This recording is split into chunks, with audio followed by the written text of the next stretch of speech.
Ante os dias turbulentos em que vivemos, dias difíceis em que o desânimo graça, momentos em que nos visita cada vez mais a depressão, em que a crença de que a vida se finda com a morte do corpo se faz cada vez mais presente, que o materialismo se apresenta em muitas e muitas famílias, em muitos lares, faz-se necessário cada vez mais a imagem de Jesus em nossas vidas.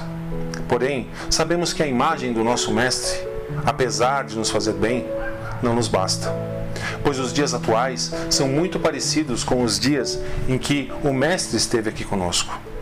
Por isso, nossa proposta de entendermos os dias em que Jesus veio nos mostrar quais os caminhos, de pensar e refletir sobre seus atos, seus ensinamentos, para os homens simples com os quais ele conviveu. E assim, tentarmos aplicar esses ensinamentos profundos em nossas vidas e ter definitivamente não somente a imagem de Jesus em nossas mentes, mas sim um Jesus redivivo, em que seus ensinamentos calem fundo em nossa alma. E aí sim, estejamos preparados para as mudanças que já se fazem presentes em nossas vidas. Quantas lutas pelo poder, em todos os setores.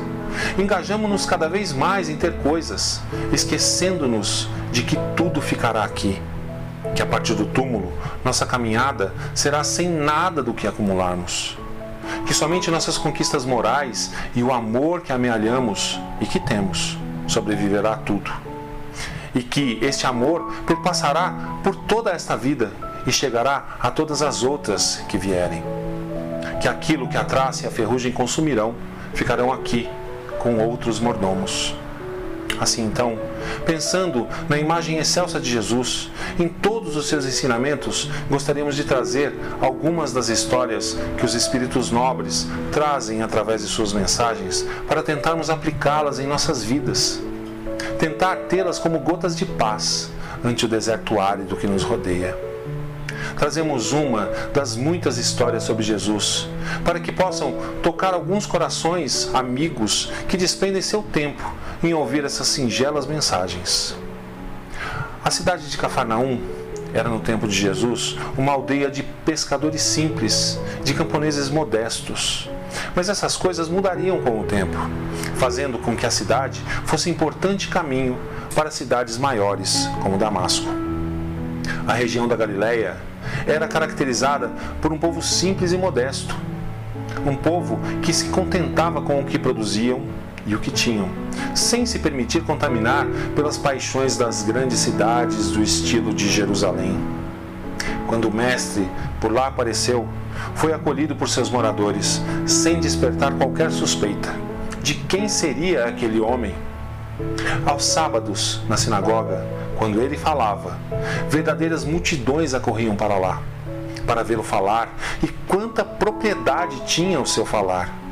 Falava sobre os profetas, sobre as leis, de uma forma que ninguém nunca houvera falado. Tamanha a poesia rica, a beleza e profundidade que a todos fascinava. Os velhos ensinamentos adquiriam novos significados quando saídos de sua boca. Havia esperança e alegria. Suas palavras eram emolduradas de um profundo sentimento. Seu verbo era doce, suave, porém logo depois se tornava enérgico, nobre.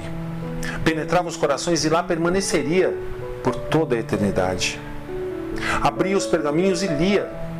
Lia texto dos profetas Isaías, Jeremias ou de qualquer outro sábio de Israel. E com as suas leituras, trazia entendimentos nunca antes trazidos por qualquer outro que os tivesse lido. A sua fama corria de boca a ouvido, tanto que chegara a muitas cidades próximas a Cafarnaum. Dalmanuta, Magdala, Corazim, já ouviam falar de suas pregações. Todos que ouviam falar dele queriam ouvi-lo, vê-lo, tocá-lo, encantando-se com a sua majestade e com sua simplicidade tão comum. A sua mensagem era de uma beleza que jamais se ouvira algo semelhante. E hoje sabemos que jamais se ouviria tão bela e profunda poesia quanto a que ele nos trouxe. Ninguém conseguia ficar indiferente ante a sua palavra. Tamanho o seu poder, mesmo aqueles que nunca se haviam interessado pelas Escrituras, com Jesus isso era diferente. Por esses tempos, Jesus ainda não começara seu apostolado. Porém, um dia, caminhando o mestre pela praia do lago de Genezaré, fazia-se acompanhar por muitos daqueles que se interessavam por suas palavras e seus ensinamentos. Num dado momento, acerca-se o mestre de uma barca de um tal Simão Bar-Jonas.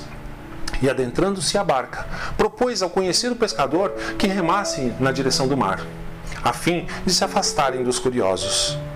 Durante breve percurso, confortou os que na barca se encontravam desalentados, falando-lhe sobre as alegrias de viver. E fora ele informado que não haviam pescado nada. Pediu-lhes então que atirassem as redes novamente. Simão lhe respondendo que haviam trabalhado a noite toda e nada haviam apanhado, mas, sob a sua palavra, lançaria novamente as redes. Ao lançá-las novamente, Simão se espanta, vendo que as redes estavam cheias de peixes, chegando a chamar os companheiros de outras barcas para que os ajudassem, pois temiam que a barca afundasse. Tamanha quantidade de peixes.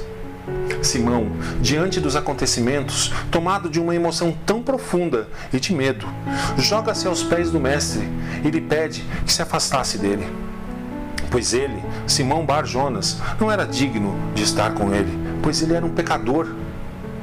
Jesus lança-lhe um olhar dúlcido e amoroso, e estendendo também o seu olhar aos outros companheiros, João e Tiago se encontravam na barca, lhes diz as célebres palavras: não temais. De agora em diante sereis pescadores de almas. E a partir deste dia, eles mesmos não sabiam, mas seus nomes ficariam gravados nas edificações cristãs para sempre. E Simão não seria mais o filho de Jonas, mas sim Pedra ou Pedro, a base fundamental, firme de uma doutrina. O tamanho da emoção que os três sentiram não poderemos nunca quantificar.